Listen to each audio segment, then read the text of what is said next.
show you a little bit of prepping on eating healthy in the truck.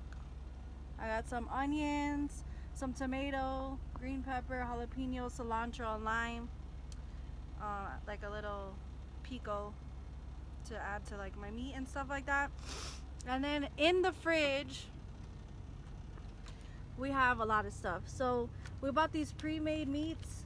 There's beef, there's grilled chicken, oven roasted chicken. I got some salad. There's cucumber, some garlic, celery.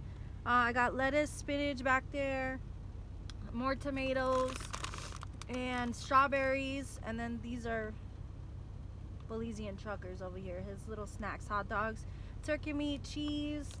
I got another little salad right there. In the freezer part of it, that's his snack. But back there I have broccoli, green beans, and this is a Coke Zero, but some coconut water, grape juice.